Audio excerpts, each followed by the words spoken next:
Welcome to the best case scenarios, where we'll try and examine what the best case, most optimistic scenario is in the coming years, the next 25 years. My host is Dan Pink, and our guest for this session is Brad Templeton. Brad is a longtime friend and expert on many things, particularly on the arena of transportation, which is what we'll be talking about. Great to be here. And so as we think about the next 25 years, give us what you think would be some of the most optimistic visions and expectations we could have if everything worked out the way you would like it to work out. And that is the theme of the show, although I'm usually reluctant to do that because people, they'll say, oh, you're just being ridiculously dreamy and optimistic. And the reality won't be as good as everything you do. Yeah. Well, this is a safe space, Brad. You can be optimistic here. Yeah. Particularly in the transportation world, where there's the people who work in the traditional transportation world are unfortunately very mired in the 20th century, sometimes in the 19th century. Yeah. And they even have a term for people who predict grand future transportation technology, changing transportation. They call it a gadget bond, like the German. Gadget bond? Like the German bond. Oh, German bond. Yeah. So that, you just basically you stuff some gadgets on there. So I'm going to talk about some gadget bond today. Go for it. And be pretty optimistic about it, because I think, and for the reason I got into this was because I looked at the numbers in transportation and the numbers in what technology could do for transportation and found them to be some of the biggest numbers in the world. We have, for example, in car crashes, we have 1.5 million people every year dying in car crashes. It's one of the largest causes of death, and in the United States, about 44,000. One of my favorite calculations I made for the United States was we spend 50 billion hours every year doing this. Yeah. So to put that in context, the entire productive labor output of the United States is 240 billion hours. Holy smokes. So 50 billion hours is spent turning steering wheels. That's a pretty remarkable thing. And that's just for those of us driving along. Those are not people whose job it is. Because there are plenty of people whose job it is to turn steering wheels. It's including the job people, but it's mostly ordinary folks. That's absolutely right. I worked out that, it varies from city to city, but there are some cities where 60% of the land belongs to the car. Houston, oh my gosh, the poster child here. It's actually worse than LA. Most people say it's probably LA that's the worst in this case. There are European cities, at least in the downtowns, that are not that bad. And then a number I worked out, which was one of my favorites. It doesn't really pertain to this very much, but it just is to stagger you. The entire human race every year, I calculate, drives about 1.7 light years. So how often do you use light years in your work as a unit of human activity? So if we all got together, we're beating the Starship Enterprise, at least at warp 1. So that's just how big the numbers are. Right. Now, what we're, of course, talking about is something that, and this is apropos, because today another company joined the race in Las Vegas. I'm dating when we make our show, because I know we'll air a little bit later. But Amazon's unit, Zoox, started opening to the public there this morning in a very simple way. Adding to the collection of companies around the world, there's now about, 7 or 8 companies that are offering self-driving car services. Right. And that's the key technology that makes a lot of the changes I'm going to talk about possible. Okay. It's not just to cars. We can talk about other types of technology, including things that fly, including buses and vans and other vehicles. Yeah. But that's the key technology that I am predicting in the best case scenario takes over the world of transportation. And it's no longer something that people can say that won't happen in my lifetime, because if you're in San Francisco, as you are, I don't have to tell you, you see something go by several times a minute. You'll see a Waymo go by. Right. You'll soon be seeing it even more, and you'll be seeing it in more cities. So It's definitely here. It's just not evenly distributed, to quote a well-known writer. Right. But it's getting evenly distributed. And of course, these things distribute themselves, which is better than most technologies can do. Right. So how distributed do you think we will be by 2050, 25 years from now? Oh, 2050. I don't I don't ever like to make predictions for dates like that. Okay, well, but what again, we have a 25-year runway. So give me your best case scenario. Well, it's going to actually be a mix of better than our expectations and worse than our expectations. And the thing that makes things better than our expectations, and we see it all the time with new digital electronic technologies, whether it's smartphones or so on, and one day there's a smartphone, and then 10 years later, everyone is carrying one in their pocket. They take over the world at rates that no one anticipates. One of the best charts for futurists in the world is a chart of the forecasts that were made by cell phone analysts every year about how cell phone deployment would go. Every year they say it's going to be, some kind of basic linear increase. And every year it doubles. And it does that 10 times in a row. Like they never, knock it into their head. Doesn't matter. They can't figure it out. So we're going to get some of that surprising deployment. But there's also some pretty hard stuff to do here because there are over 1 billion cars out there in the world right now. There are, so they're on the roads. They're meant to last for about 20 years when they're made. And they won't all be replaced tomorrow so that they can all be gone in 20 years. So they'll still be around in a lot of places. There's resistance in a lot of places. There's just markets are more urban than rural. So I think we'll see a lot less of this in rural areas until much later. And even to deploy in a new city. Now, if you want to deploy a robo-taxi fleet in San Francisco, like Waymo has done, that takes a lot of work and a lot of money. Some people dream that they could just do it all at once, but they can't. Even Uber, which began in San Francisco, although Sidecar and Lyft both did it before Uber did, but they began in just one city, even though for them to move to another city is pretty easy. And they're in 10,000 cities now. But it's 2025. They started in 2009. So it took them a long time to even get reasonably ubiquitous in the world with nothing but just writing an app that deploys in the cities. If you've got to do everything to deploy this great new technology, there's just some physical stuff that moves at human speed there that can't fill the whole world.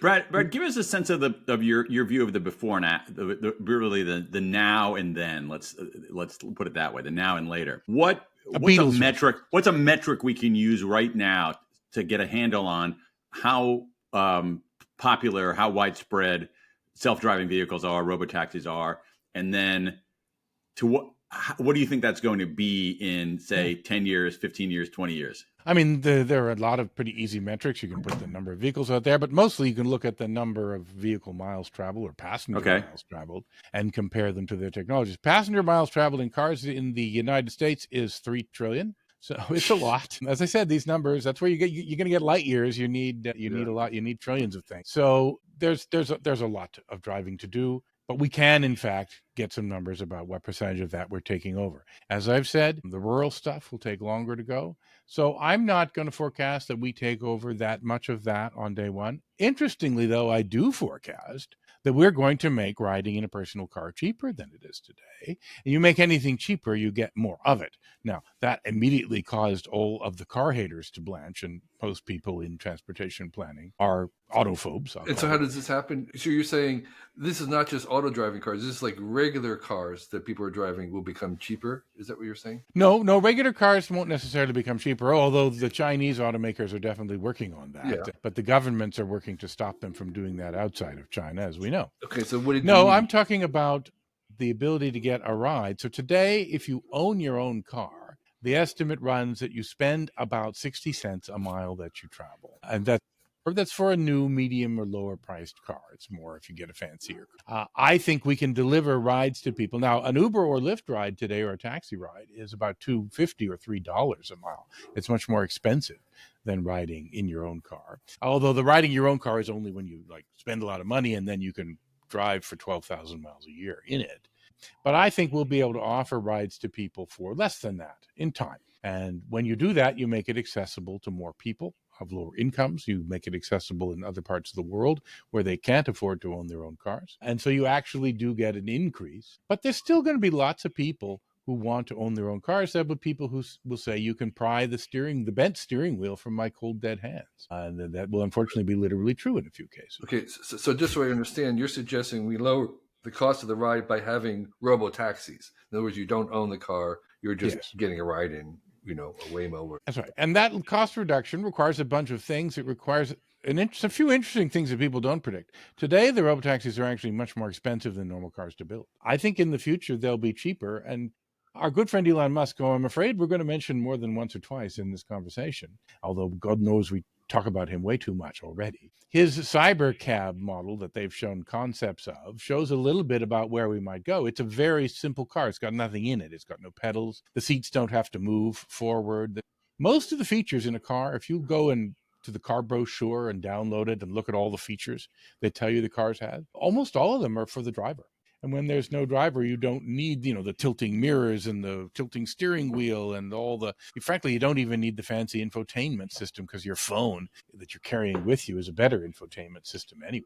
So we can make all those things go away, and so we can make things cheaper. We do need to add some sensors. We need to add some computers, and we have to add some software, which of course is very expensive to write, but very cheap to reproduce. Okay, so what we see going forward is self-driving cars, which may not be primarily owned by individuals, but are solicited. You have robotaxis. What about into outside of passengers? What about like in freight? The freight. Yep, no, absolutely. And that's about $1 trillion of the $5 trillion ground transportation industry in the world is moving the freight. And so there are several companies that are trying to automate all levels of freight. There are some that are running trucks with no driver in them in Texas right now. You can do anything in Texas. So they've got big 18-wheel semi-trailer trucks, right, which are pretty scary.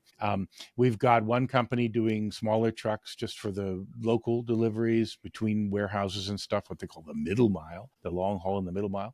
And finally, there's a company I helped build, actually, called Starship, which is based in Estonia, and it's now got a few competitors that make little robots that run on the sidewalks and deliver you your pizza. Well, we're going to move a lot of things. In fact, it's interesting that of that freight industry, a large fraction of the movement of goods is you going to the store to pick them up. It's 75% of goods movement is done by individuals who travel to get their stuff, which can be replaced by the sidewalk robots. It's not replaced by the AT.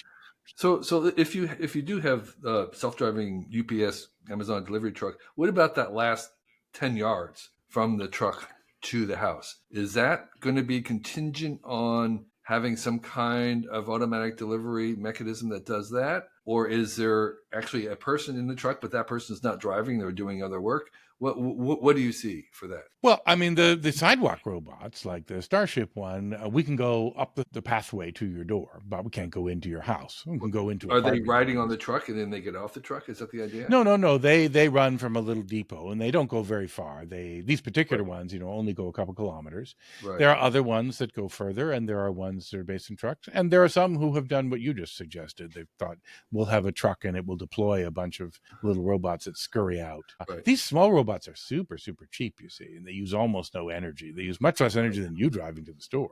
So they've got a lot of benefits there. Do you see that happen in 25 years if you want to be ridiculous? Oh, well, no, I mean, our robots Starship has done, I think, 8 million paid deliveries already. And it's active. Its biggest market today is on university campuses, which happen to be an easy market with people who don't own cars and like to eat a lot of takeout. And so there's millions and millions of deliveries going on. There are companies in China that have also done millions of deliveries. Now, nobody has done, but many have talked about, legged robots that can actually, climb the stairs and knock on your door and stuff like that. And well, I'm sure you've seen what's going on in that field, and it's still nascent. But in 25 years, I wouldn't be too surprised if they do that. But most people don't need someone to bring it right to their door. Most people can come to the door, or they can step down to the sidewalk and pick something up. Oh, really? So like UPS would notify you, I'm at front of your house, come down and get your package? Yeah, well, you'd get a notification before. So you meet. So the package comes to you. Instead of you going to get your goods, the goods come to you and you meet them when they arrive. Yeah.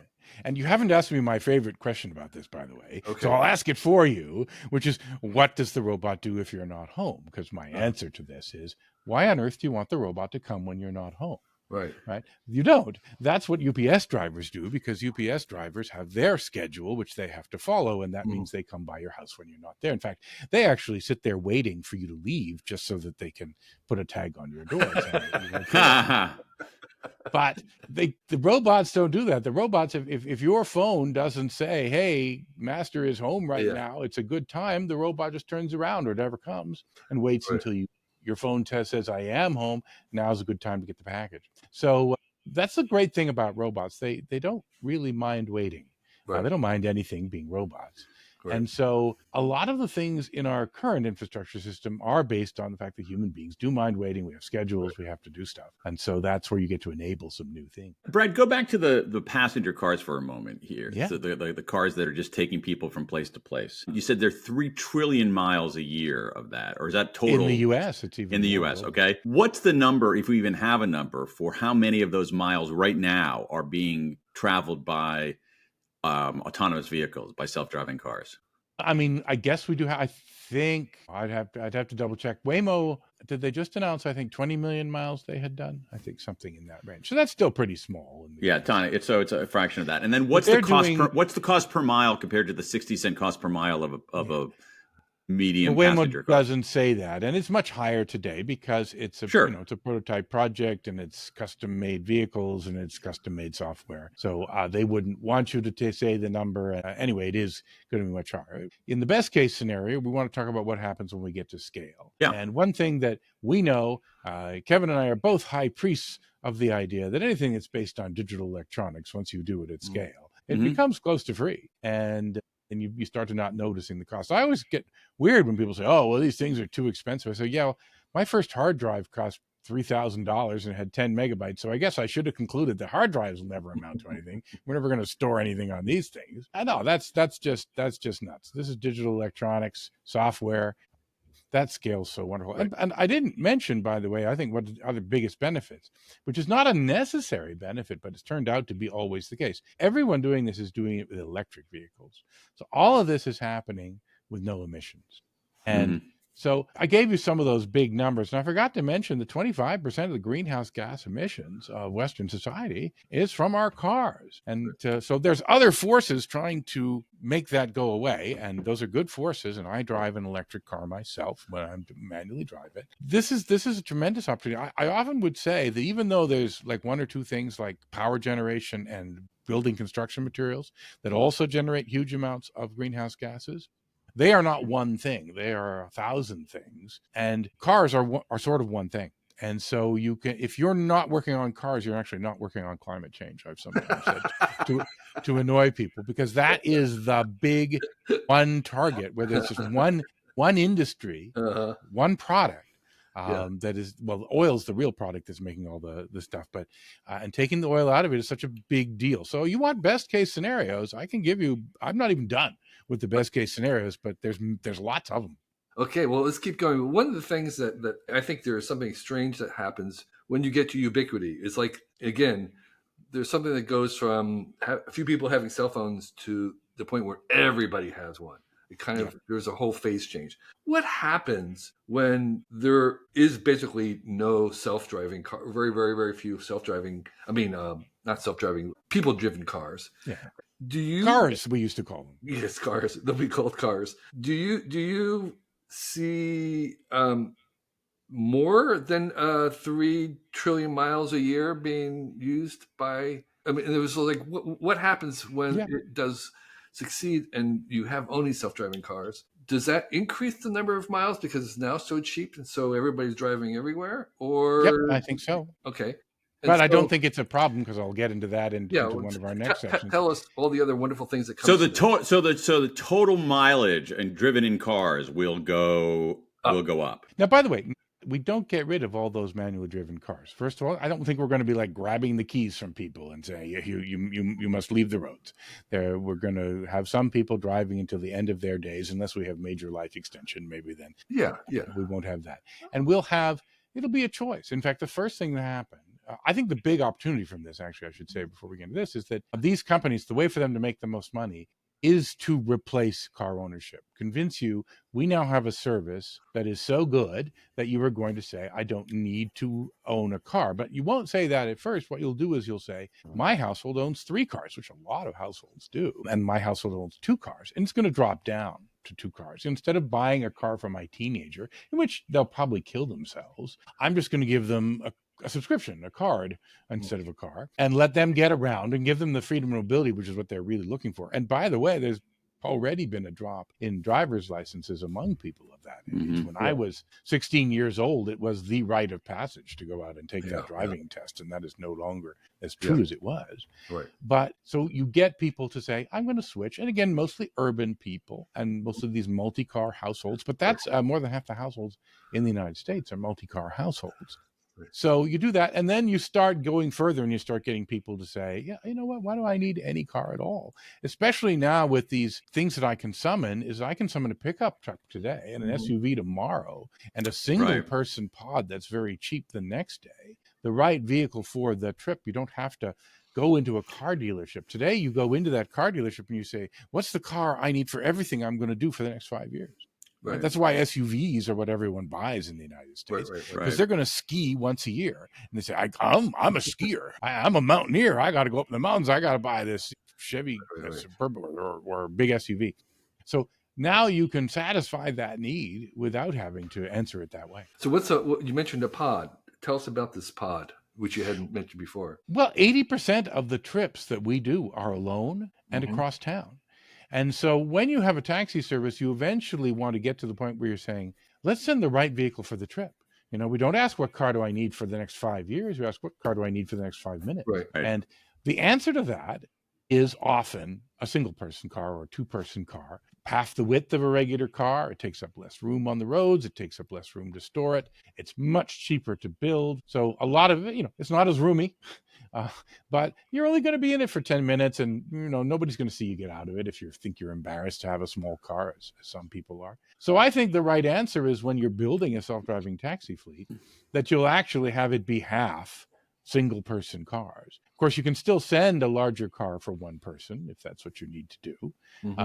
And if I have a group of friends with me, of course, I'll just say, we're a group of friends. The car that launched in Las Vegas today, the Zoox vehicle, which is a unit of Amazon, is not done by traditional car design. That's what's interesting about this company. And theirs is 4 seats facing each other. So it's not 4 seats in line like a regular car is. It's symmetrical, so it doesn't have a front or a back. It goes either way, depending on which way is best for it to go. And it's a social experience for the people in it. And so or for families, most parents sort of think, I wish my children engaged with me more, but we get in the car and we just hear them playing video games in the back and asking, are we there yet? And now it'll actually be that mommy and daddy can look at the children. So that kind of configuration you often see on trains. I mean, I'm on the East Coast of the United States riding Amtrak all the time, and you see that kind of, it's like a little 4-person setting there. What about for these? I think the interior design of cars is super interesting. Can you imagine people summoning, I need an office car. I need a car with a desk and a big monitor or something like that. Or I need a bar car. I need a car with a fully stocked bar. You can already get those. Yeah. So, I mean, again, if we're increasing the number of miles and with decreasing population, I don't know about in 25 years. So what are we going to be doing for those extra miles? And I think, why not put your headset on and play a game or whatever? I think for most people, we already know. If you've looked in the back of any Uber or looked at people on the train, they're all just sitting there staring at their phone. I mean, it's a little obsessive, frankly. We do it too much. But yes, we're going to continue to do that. There's a lot of people who've tried to imagine other entertainments, but I'm afraid, two of the companies that are making these technologies are Google and Baidu, who, of course, make the reason that you're staring at your phone. And Apple was going to make one, but they decided to give up. But that's actually a coincidence. They weren't doing it just so you'd stare at your iPhone more, or otherwise Apple would have stuck at it, I think. No, but yes, actually, I believe you will have different configurations, which include some ones that will scare people, like the sleeper car. Although I think the sleeper car is kind of interesting because, my Athens family has a place at Tahoe, which is 4 hours from where I live. And I would actually be pretty happy if I could just get into a bed at night and wake up at Lake Tahoe rather than spend 4 hours driving there. Yeah. Even though the car would go very slowly, which is efficient, by the way, because it's only 4 hours. But it would take no time, as far as I'm concerned. I call it the poor man's teleporter. Because you're just unconscious and then bang, you're there. For the run from San Francisco to Los Angeles, it's just about perfect. Yeah. Again, there are buses that do that now. There overnight buses. There was a guy who had a bus that did that. They went out of business. Oh, they did. But yeah. But there are overnight buses all over the rest of the world. Yeah. I mean, what you're describing bumps. in so many ways is essentially everybody has their own train. Sleeper trains, of course. Sleeper trains, commuter trains, trains where you hang out with your friends. But instead of it being a service, a public or something offered to everybody, it's your own private little train that takes you where you want to go, not to a train station. Some people would call this the worst case scenario, but I think we will also see a limited amount of RVs, and not just one RV, but if you're rich enough, you could travel with 5 RVs that when you get somewhere, they dock and form a house for you. Yeah. Now, I don't think that's very efficient. Now, if it's electric, it's not going to make any emissions. And if it runs at night, it's not going to be a congestion problem with our roads, because otherwise you could see a lot of congestion problem from this. But some people would definitely call that the worst case scenario in terms of loading up the roads and putting too much transportation. But I don't think that'll ever be very big, but I think it will happen. Do you see in the future, can you imagine something in the future where driving a car becomes what is today's version of riding a horse? Where it's essentially a hobby. Good Lord, yes, it'll still be a hobby. I was just down in. Will there be like in the Hudson Valley? There are these equestrian places where people go and they ride horses. You're going to see kind of driving equestrian, automotive farms. Becomes drivers only, and you drive around Vermont. Yeah, no, I was just down for Monterey Car Week, which is where all the people with way too much money buy their cars. And, so they'll spend $1 million on something that they just want to drive up in the mountains and take the corners up there. And I don't think that'll go away by any stretch, and racetracks and so on will exist. And again, I don't think we're taking people's keys away. I mean, I think you'll be able to go out there and drive. Now, if you get into a lot of crashes, I think they might take your keys away a little more easily. They might take them away as you get older a little more easily if you have the crashes. Now, here's a little dark secret, because we always talk about the ability of these cars to reduce this death rate on the roads, is that a large fraction of people, there's no hard number out there, but I'm guessing about a third of people never have a car crash in their lives. I never have. Other than like once in a parking lot, I did make a small dent. But I mean, in terms of an actual car crash, so there's a lot of people. It's pretty hard to argue. I got to take your keys away from you. You've never had a crash in your life. So I don't think we will be doing that. So I think it'll be not just like the horses, where, the horses also just became entirely impractical on the city streets. Here's a funny story you may know, but when New York switched from horses to the horseless carriage, the biggest benefit everyone saw was a reduction of emissions. Right. Yeah. Poo. Yeah. Poo. We think of cars as being bad for their emissions, and they are, but that's what people actually thought was the biggest benefit of the car, was it did reduced emissions.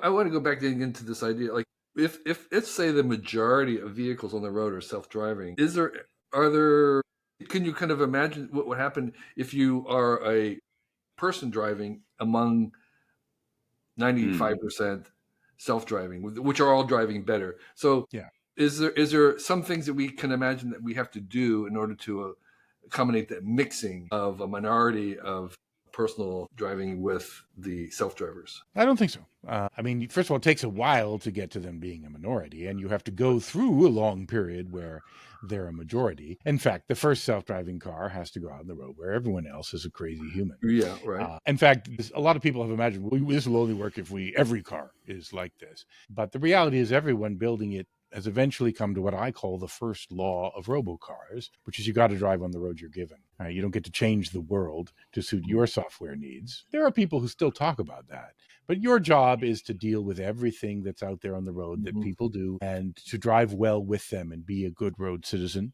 And so that is what everyone is focused on doing. Most people think it'll actually be a pretty pleasant experience, because these people will all drive very regularly and very politely, and they'll let you in when you want, and they won't give you the finger very often. So, I don't think that's weird. Is that the COVID that's going around? Hope not. No. Is one of the changes here, Brad, as you describe this, like, I feel like the change from ownership to service is a big deal, not as big of a deal as the self-drivingness of it, but the idea, and I wonder if there's going to be a generational change there, where there's a whole generation of people for whom owning a car was a rite of passage. Owning a car was in some ways a milestone in their path to adulthood. Is it the kind of thing where the next generation is going to say, why would I ever own a car? A car is a service. No, that's not in the future. That's already happening. Tell us what you mean. Well, as I say, the number of teenagers getting driver's license has dramatically dropped. The amount of car ownership is dropping among that generation. So that's just the U.S. What about the rest of the world? There's still tons and tons of people who really dream of having a car. But as I say, I don't think that's going away. I think what we have people who, some people switch over to transportation as a service. I mean, that's the term everyone uses for what you just described. I like to call it mobility on demand because that's mod, and I'm from the 60s. So, so mod is good. But we'll have people who do a mix, right? We'll have people who go all one way or the other. We'll have people who actually, I think children will be liberated because children don't get access to the ownership of cars. But Waymo is already letting lower than 18, and I think, what are they taking, 12 and above? I can't remember what the age number is. But it'll eventually go to basically as young as the parents will tolerate. So today, 75% of children are driven to school, which again, being old again, I'm going to say that's just a really weird foreign concept to me. My mother never did that. But that's the norm for kids today.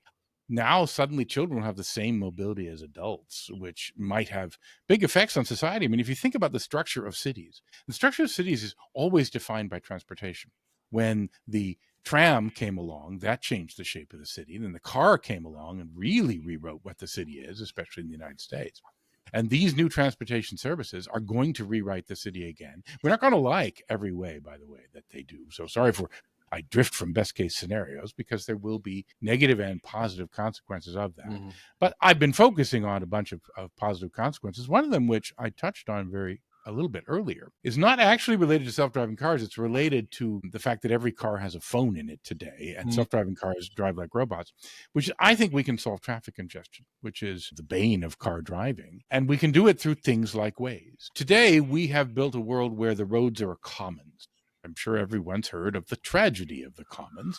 So when a road can handle 3,000 cars in an hour and 4,000 people want to drive on it, what we do is everybody comes and then nobody moves very fast at all. And it's a win for nobody. So if you had a system where it said only 3,000 cars will come and the other 1,000 cars will take another route, or they'll carpool that day, or they'll take the bus that day, or they'll do whatever they can think of. It's not the government that actually solves the problem for them. It's they who solve the problem. If you can build that world, you just don't put more cars on a road than it can handle. It gets rid of the transportation planner's nightmare that they call induced demand. When if you build a new road, it suddenly becomes so popular that it's crowded again. And so you've not solved anything for more than a few years when you do that. But if you say, no, you can never put more cars on it than it can handle, you don't have an induced demand problem because you manage the demand. So this all changed when we all decided that, especially at commute time, we don't drive without pulling out our phone and running Waze or Apple Maps or whatever program is our favorite, or the one in our car, and obeying it like a little robot. And even being annoyed at the fact that it predicted within 1 minute how long our 1 hour trip would take, as though we have no free will. Some people, I think, deliberately try and drive funny just so they can say, I have free will. Waze didn't understand me. But the truth is, if we just change it a little bit and say, you've got to obey Waze now. And if Waze says, take this route because there's no room on that road, you do. There's the potential. This is not a trivial thing. No one's built this. Very much best case scenario here. But there's the potential to make city roads that don't have congestion, which suddenly means reliable travel times for everybody. I'm going to get even weirder with what I think cities mean. I think the purpose of a city is transportation. Yes, we share the sewers and some other things, but we live in a city so we can be close, and close means short trip. Walking trip, doesn't it? It doesn't have to be a car trip, but we want it to be a short time to the things in our lives, to our friends, to our jobs, the food, recreation, everything that we do in our lives. We want it to be a short time. It's great if we can walk our bicycle. Sometimes we take a car or transit, but that's why we all live close together, so that we can make those trips shorter. If we can make a city that flows that way, and I actually don't think it's going to be that hard. I'm probably wrong about that. It probably is hard. But there's the potential for it's a rather utopian vision, though, of a city where just movement is so free and it doesn't take any of your time, so you can be sitting, if you have that desk car, you could be at work or just staring at your phone and doing the things we do today. That 50 billion hours is gifted back to us that we spend. And it's a lot of time and it's a lot of effort. We can also start directing the traffic away from the nice streets, the high streets. In Europe, they're smarter about this. Their high streets are almost always pedestrianized, and they've managed to get them so that they are very popular. Now, everybody in the suburbs drives into town just so they can walk up and down the pedestrian street in almost any European town. And it's very pleasant. It's very social. It makes these towns way more lively than most American towns. I think we could do that. There's another thing, and I don't want to make everything about Elon Musk, and I'm doing a good job so far, but I think his tunneling company is actually a great idea. Most people laugh at it. It's full of Teslas. They're driven by people. Today, it looks really stupid. Okay. But the core idea there of making tunneling very cheap, that's their actual plan, because they make tunnels small, and there's this whole quadratic thing that you make a tunnel twice as big, it's 4 times as much digging. So their hope is by making tunnels small, making tunneling machines cheap, if they can do that, they haven't done it yet, but if they can do that, I think that's interesting, because we can start moving some of the traffic off of the streets and give ourselves these pleasant, wonderful urban spaces that the Europeans are better at, as I was saying, and the Asians are better at too, and still have that freedom of movement that Americans have craved and bought cars for. So I like the idea that some people call it the 15-minute city, where everything is 15 minutes within reach. Ideally, there would be 15 minutes walking, but if you have 15 minutes with a small pod, that counts too. We've been talking about vehicles, individual vehicles with a small number of occupants, but what about public transport? Does that go away because it's unnecessary and inefficient? Or is this part of the vision of this 15-minute city? Well, so do we have another show?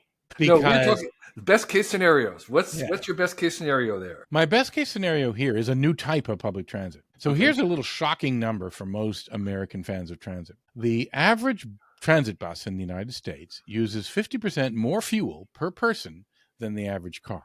Because they're often empty? Because they have 7.5 people on average. At rush hour, they're full and they are efficient. But, you can't make buses that only run at rush hour. That's not interesting to people. So here's an even worse one. The most efficient transit line in the United States is the New York MTA subway. And it's pretty heavily used. And we've all ridden it, I bet. That uses the same amount of energy per person as my electric car, my personal electric car. And all the other systems in the U.S. use more. The way we do transit in the United States, at least, the Asians are better. Tokyo is actually Tokyo is a poster child for the other direction, and several European cities are. But in the United States, we don't. And that's because I believe the vehicles are too big to be efficient. And now that people go, what do you mean? Big is more efficient. Everyone knows big is more efficient. It's not.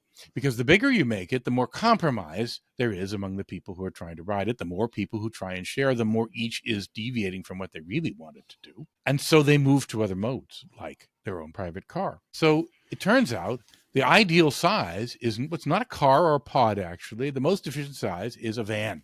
And in fact, in the United States, van pools, which run full and take people to employers mostly, they are very, very efficient because the only thing they do is run pretty much full on a nonstop trip. So let me give you the transit of the future, which is, you say, as you would today with Uber, you say, I'm here, I want to get there. And it says, oh, look, we got about 10 people that live not exactly where you live, but in a square mile where you live. And they all want to get somewhere within a square mile of somewhere else, like downtown. And the system says, great, a pod's coming for you in 6 minutes. A pod comes, it takes you just a mile, and there's a van waiting. And 10 other pods are showing up at exactly the same time. Because again, we're little robots with Waze. We're actually more predictable than we think. And we all get in that van, and it takes a minute, less than a minute, to get into it. And the van then drives nonstop, the long part of our journey, the part that we all would have shared if we had all driven it individually, and gets into town and stops at one of the office buildings that 2 of the people are going to, and there's 8 pods waiting there. And off you go. So you had I would call an almost nonstop trip, a door-to-door trip. But it cost a lot less money because 10 of you shared the most of the cost for the van that took you over the long part of the trip. And it didn't take up much capacity on the roads. If you go out to our highways today and you say, look at this nightmare, all these cars with only 1 or 2 people in them going by, you think this is a total waste. This is why public transit is needed. We got to be more efficient. But if you looked at those cars and said, wait, how many empty seats are going by? You'd realize, oh my God, there's more capacity than the subway here. And so it is possible if again, in our best case scenario, if you can plan it, if you can make this work, and it becomes possible today because now we've gotten people used to the idea of, you pick up your phone when you want to get somewhere. That's my vision of public transit in the future. It adds also some of those tunnels. In fact, this will really get people angry. I think the best thing to do is tear up the tracks in those tunnels and let the vehicles go through them, because the vehicles go 1 second apart if they're robots. Humans need about 2 seconds apart, but trains go 5 minutes apart. Right? And there are some trains that go 3 minutes apart, but most of the train lines in the world are more than 5 minutes apart. Yeah, there's 800 people on the train, but you actually get more people through, and their trip is nonstop, and it don't even have to change lines. Your van just changes lines for you because you're all going to the same thing in the different line. If you've ever gone into a modern tall office building, you've noticed that the elevator doesn't have buttons in it anymore. Yeah. Right? The elevator buttons are outside, and you say, I'm going to this floor. Right. And the elevator looks and says, okay, we got 5 people going to the 23rd floor. All of you get an elevator A. And this has made the elevator much more efficient, so they can now travel more people. It's allowed buildings to become taller because we don't need as many elevators to handle the volume of people. This is just one example of how, when virtual things like software control how people move, you've suddenly got opportunities for amazing best case scenarios. So the buildings are just the start of it. So again, kind of maybe wrapping up the scenario part, what about flight? What about in the air? How does that fit into this system of transport in the future? Do you have another program? Yes, we have.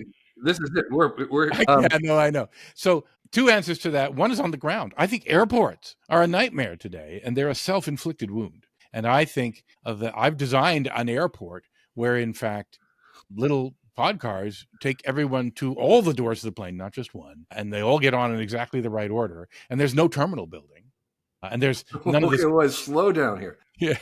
I like this. So is there security? Fortunately, yes. Although the FAA... So where does that fit into? So you do need a building for security. So what happens is you show up, you go through security, and then you can get into the vehicle that is going specifically to your flight. Of course, if you're changing planes, a vehicle takes you from your flight to your next flight, unless it's a long wait, and then you go to the lounge.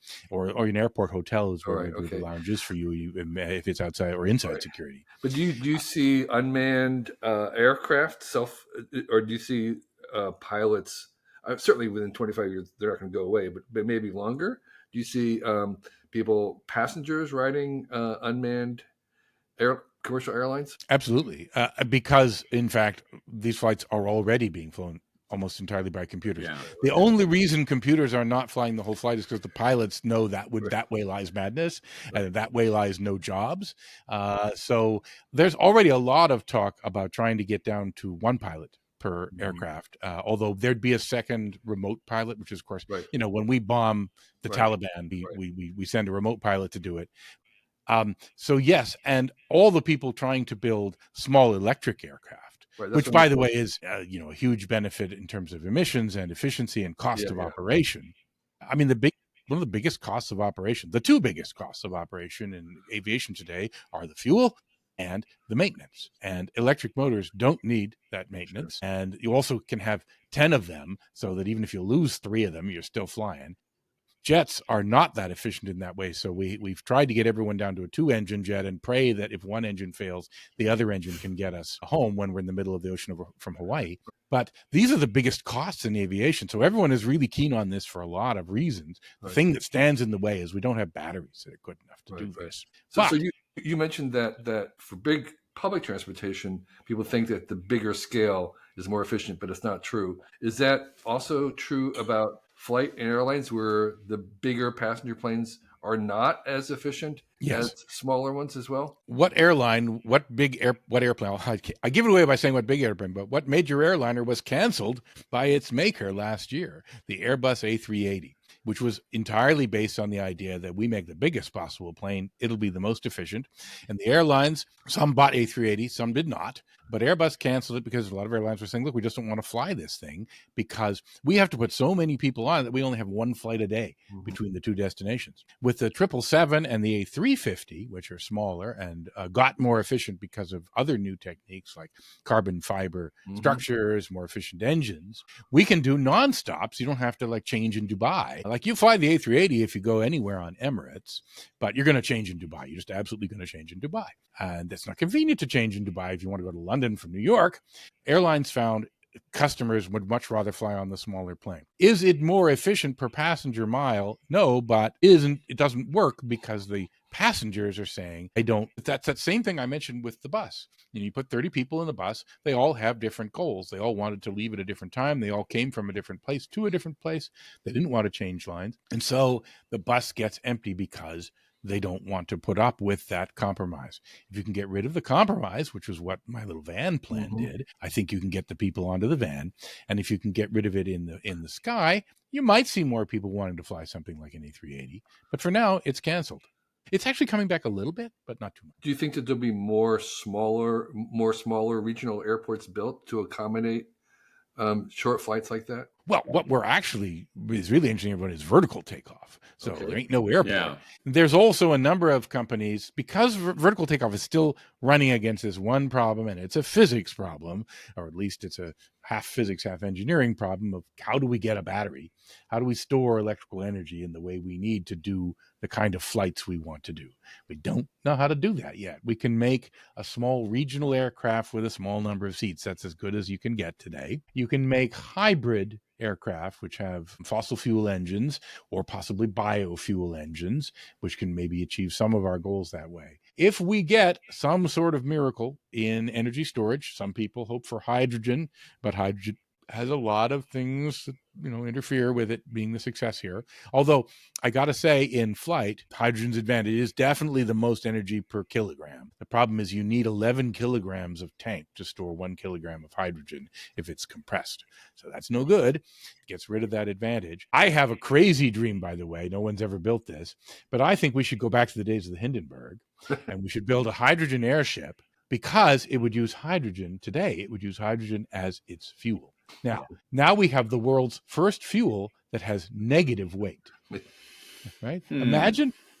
We all think, we can't handle the weight of the fuel. No, the more fuel, the lighter we are. So I think there's a pony in there, to use that old joke about the guy who was digging on manure saying there's a pony in there.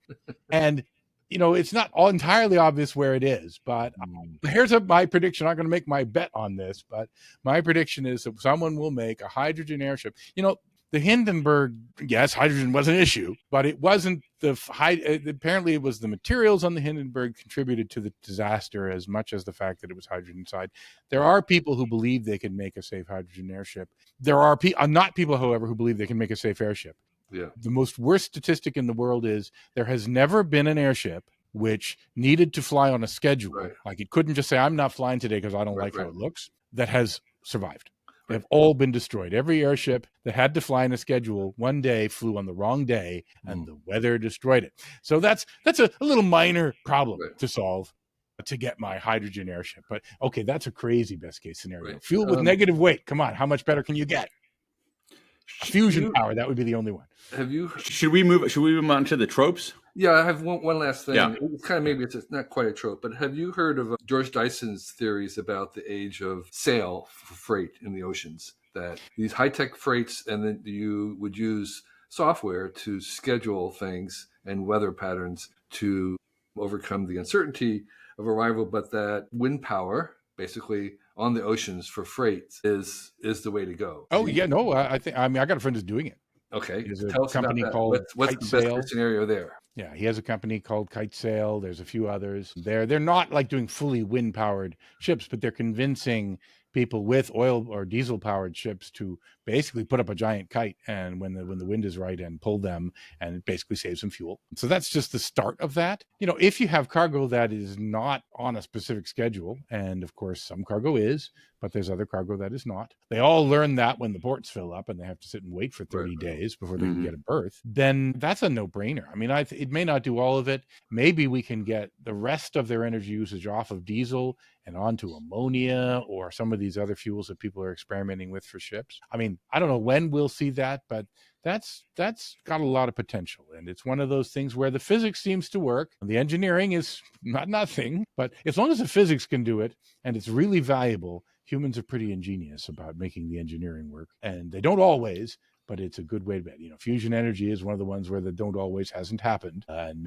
some people may say may never happen, or is always 10 years away. But that's one I think is good. I'm going to tell you two other little things that we didn't mention, by the way. Self-driving taxis don't park. They just drop you off and go to pick someone else up. Or if they are waiting, they do it very compactly. As I mentioned, 60% of the land in our cities belongs to cars, and a large fraction of that is parking for them. Mm-hmm. In my house, I have a garage, which does not contain cars, but it's supposed to, because my cars are in my driveway. And of course, all my workshop shit is in my garage. But we've all got immense amounts of land devoted to cars in all these parking lots. And I think in our best case scenario, we're going to be able to take a large fraction of that and say free land. And my joke is we'll turn car parks into parks. And of course, it's mostly going to be condo towers. I know how it really works. But if it's a few condo towers and a few parks, I'm pretty happy if we can make that happen. There'll be a lot of Paneras in there as well. There will be Panera breads. Yes. Yeah, that's good. Okay. And another thing that I like to mention is that everyone says, renewable energy is great, but the problem is it comes when it wants to. And we want to use power when we want to. And so this is the thing that's stopping us from being all solar. And that's true. And if we get great storage, it's a battery issue again. On these issues at some point. If we get great storage, we might solve that problem. But cars are different. Cars can charge when you tell them the power is cheap, right? Especially self-driving cars. They can just be sitting there if they don't have anything to do and say, hey, cheap power, you want it? And the car says, yeah, and it drives off to somewhere that it can robotically plug in. It is a robot, so it's actually not that hard for it to do that. And it can take the power when the solar power is on surplus, which is from 12 to 2 every day. Obviously, at rush hour, the cars are going to be working. But during that solar point of the day, so we're going to power all of this, not just from electricity with no emissions, but from no emissions electricity. And that's another wonderful best case scenario. Great. Fantastic. So, Dan. So we picked out a few tropes from science fiction, novels, short stories, films, and I'm going to give you a few of them, and you're going to tell us how plausible it is. Your reaction. On some kind of BS meter that you have. All right. So okay. All right. My BS are my initials. My middle initial is S. So I'm an expert in it. Personal jetpacks. That needs some kind of new energy source because they exist, of course, and there's lots of little demos of them, but they fly for a very short amount of time. And that's just because of the limitations of getting enough energy that you can have on your back. Computers to control them, that's totally doable, but we need a better energy source to make them. Flying cars. Well, those, they're out there. I was just actually spent the day yesterday with a friend of mine who's building one. He's actually building a flying car, as in, and this part he's a little crazy, but it actually both flies and drives. Almost everyone doing what they're calling a flying car is building something that just flies. And a Waymo is waiting for you when you land and you let it do the driving, be a typical answer to that question. And the reason they're all doing that is that weight is everything, once again, for this energy problem. How do we get the energy in the limited weight budget we have? And so every gram of weight is precious. So wheels are possibly something you don't want to spend weight on. One little prediction I have, at least for the piloted flying cars, is that all the piloting jobs are going to go to 80-pound women, which is, the reverse. In the past, men had all the piloting jobs, right? And it took a while before women could break in. Now, it's not going to be any men getting jobs piloting these things. Well, unless they're the same men who work as horse jockeys on the weekend. Right. I was going to say, it's like the modern version of the jockey. Yeah. Because if the pilot, I would never get a job as one of those pilots. In fact, I'm not sure I'll get a job as a passenger. But, if the pilot weighs 50 pounds less than the other pilot, well, then you can have 50 more pounds of luggage or 50 more pounds of people. And boy, is that a nice thing. So good luck to all you ladies out there. Go get your pilot's licenses. You'll get the job for about 10 years, and then the computers will do all the flying, and you'll be out of work, and you'll have to get into the Okay, so next, moving on, where are you on hoverboards or hover bikes? Hoverboards, no. That would be good for a movie. Again, that's just this whole getting putting the energy in a small enough package. If someone builds the Mr. Fusion from the same movie, then great. Then you can have your hoverboard, you can have your hover bike. I mean, there are things that are called hover bikes that they have a lot of fans. They don't fly for very long. They don't fly very far. So those will exist, but they won't exist for any trip of any duration. I went to underground vacuum. Well, I already said early on in the show that I think that the small tunnels that Elon is trying to build. By the way, he and I must have a weird relationship. I don't talk to him anymore. I haven't talked to him in years. I was the first person to pitch him on doing self-driving back 15 years ago, back when he just had the Roadster. And he does reflect a lot of what I say. And I don't know if it's because I said it to him or it's because he had the same thought or other people said it. But same thing in Boring Company. Small vehicles are more efficient. This is what makes people say, oh, this Boring Company is stupid. The cars are so small, they can only fit a car in them. I think that's actually great. Oh, and the other big thing is what are called offline stations, which is to say in regular transportation and tunnels, the train blocks the line when it stops. That's why you can only have one train every 5 minutes, because if another train came along, it'd be a bit of an issue. So having the stations be off to the side so that the other things can whir by, that's great. So I think we'll get, now when you talk about a vacuum in the tunnel, you could put those underground. If tunneling underground is easy, that would be worthwhile, because the biggest problem with a vacuum tunnel, well, I shouldn't say this, there's a lot of big problems with vacuum tunnels, but one of the biggest problems with a vacuum tunnel, just the same as a high-speed train track actually, is it's got to be really, really straight. It's really hard to acquire the land. That's a good point. To put in any high-speed vehicle, because you can't make a sharp turn. It kind of kills your passengers. And never kill a passenger. It's a very important rule. Tunnels are a solution sometimes to, you don't have to get the land. If you really made tunneling cheap, it would make both high-speed rail and those more practical. Now, as far as the vacuum part's concerned, there's only, I think, one company left, HT Technologies, which is in Toulouse, which is trying to make Hyperloop. Elon Musk first proposed it, but not that he was going to do it. The thing he proposed, no one wanted to do that. They're doing another thing. But generally, if you can make the engineering work, and that's a big if, sure. I mean, because you go faster than airplanes, because air resistance is the whole energy cost of flying an airplane. So getting rid of that energy cost from drag is a big deal. And it's one of the few things that would make a lot of sense to, for going a long distance rather than in your sleeper car, for example, to Los Angeles. Yeah. What about supersonic jets? Again, I don't think those are science fiction. I mean, obviously they existed. I never flew on one. My dad. Yeah, they're right. But they had a sort of one brief shiny moment, and are they going to come back? Yeah, well, they couldn't pull off their economics. So I'm sure there's a company called Boom, which claims it's going to do that. It has taken orders. That doesn't mean they've delivered from a few airlines. They believe they've solved the problem of the shockwave that makes all the boom. It's kind of ironic that their name is Boom, since their goal has been to get rid of the boom. But, hell, I fly across the ocean too much, and, that cancels everything I do by owning an electric car, by the way, but don't tell anyone. Right. So, but, who doesn't want that to go fast? Okay, final one, easy one, teleportation. I beam me up, Scotty. I mean, it's... No, teleportation. Which, by the way, teleportation booths as ubiquitous as Starbucks. So that's a Larry Niven science fiction, not a Star Trek science fiction. Captain Kirk, by the way, never said the phrase "beam me up, Scotty." The closest he got was "beam me up, Mr. Scott." Someone searched, because someone is really nerdy. But I would say no. I mean, there's certainly no sign of those. There are every so often someone will write a physics article claiming I've figured a way it might be possible, but then you get into the. By the way, I'm going to say you need another show for this, because I have given talks on this. I lectured on Stanford at this. It's would you get in the Star Trek transporter? Because what it does is it scans you, vaporizes you, and creates a new Captain Kirk on the planet, who then goes and has sex with the alien women, who gets then vaporized and goes back to the Enterprise and remembers having sex with the alien women, but is he the same Captain Kirk? Well, this is the philosophical question. Right. And there's a whole group of people who say, yes, that is the continuation of the life of Captain Kirk. And the other can say, I don't know, I'm dead. I'm glad that my copy is having a great time. Yeah. And you'll never resolve that debate in a short discussion. Yeah. So whether you want to get into the transporter is a bigger question than whether you can. So there's a couple other tropes. I went to the 1964 World's Fair, and there was the future, and there was endless moving sidewalks.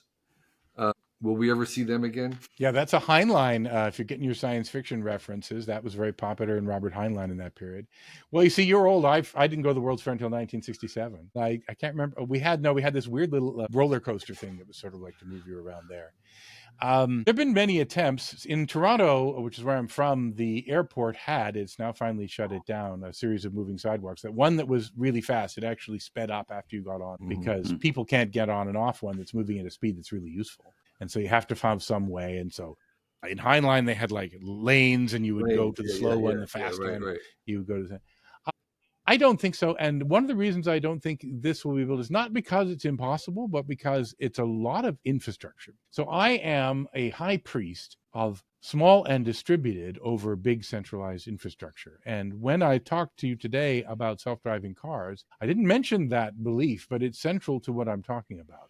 Because you're not talking about rebuilding the roads in any fashion for this. You're talking about basically you take your infrastructure as you find it. Drive on the road you're given is both a rule for how you have to develop it, and it's also a wonderful solution because it means the infrastructure is virtual and you don't have to build it. And I'm sure you've seen, is it Stuart who talks about pace layers? So Stuart, go see what Stuart says, Stuart Brandt says about pace layers and all these different levels of in society and technology and how quickly they change and innovate.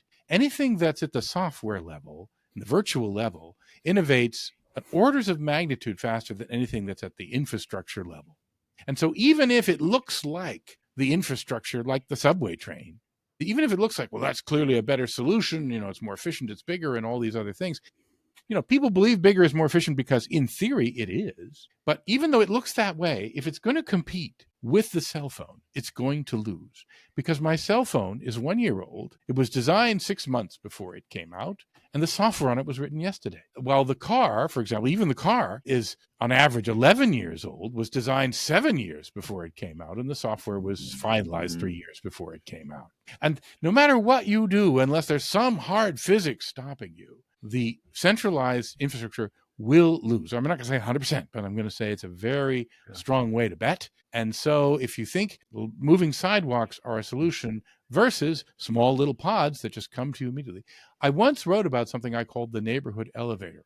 And it was the idea that, in a lot of neighborhoods in cities, you've got this one street that everyone likes. And in the real estate ads, it always says steps from 24th Street because that's a more expensive house because people like to get out of their house and take a short walk, and they can go in a cool place, and there's restaurants, and there's friends, and all this stuff. Of course, that's great. But there's all these houses that are in 3/4 of a mile from the high street, and it's not steps. But imagine you pushed a button on your wall, and by the time you got out the door, there was a little pod there, and you stepped into it, and you were down at that high street in about 2 minutes. Kind of like taking the elevator in a tall building in Manhattan, which is also on such a street. And then you wandered up and down the street, and you had coffee with all your friends, and you got what you wanted, and it's great. And then you got to the other end of the street. You didn't have to walk back. You just pushed that button on your phone, and bang, you were back in your house. Suddenly your house, 3/4 of a mile, is as valuable as the one that's steps from, almost as valuable. Which is, by the way, very interesting because, as I've said, transportation defines cities. The joke that every realtor tells is not funny anymore because they tell it so much that there's 3 things that are valuable in real estate, right?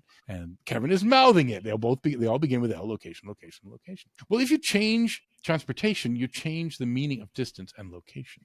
And so therefore, everything about those things, what's valued the real estate, where we live, why we live there, how we live, where we work, they're all subject to change. Now, not all of these changes will be best case scenario, but quite a few will. So we're at the point where we'd like to hear what you're really certain about in the next 25 years that you would be willing to make a $100 bet on that would either something that would happen or something that would not happen. Something that you feel pretty sure in your bones is lined up to either happen or not happen in 25 years. I told you when we were discussing this by email before, and you're asking me to think of a question or think of a bet, that I hate to do that because I think only idiots name dates when predicting the future. And I used to have a joke I would do whenever someone said, when will I get my self-driving car? I would answer, I'd say June 21st, 2031 at 4:32 p.m. Eastern to make it clear that naming a date is silly. And of course, for all the teams that are building them, they should never say we're going to have them this day. We should say we're going to have them when we're convinced they're safe. The bar is not how long it takes. It's when we've achieved this central goal that we have to achieve. But here's a bet I'll make, which is that for people born today, we're going to see a significant drop in the number of them who get driver's licenses. Not all of them. Some will still get them. But we'll see a significant drop. because of the robocars that are available. As I say, this won't happen in the country. It'll be urban people in the major cities. And I think most of the major cities will have self-driving car service by the time these people born today are 16, which would be 2040. Would you agree to like a 50% reduction in the number of licenses granted to people under 20? Well, that would be an easy one in some sense, because it was 19% who don't get a license in 1995, and it has already dropped to 13%. Well, I know, but I'm saying a 50% reduction from today. Yeah, that's a pretty big one. So that's now a bet. That's not a sure bet. But I think that the number who don't get a license doubling, I think that's a pretty sure bet. Number of don't get a license doubling. You're willing to bet $100 on that. That's my bet. Yeah. And what's the time frame?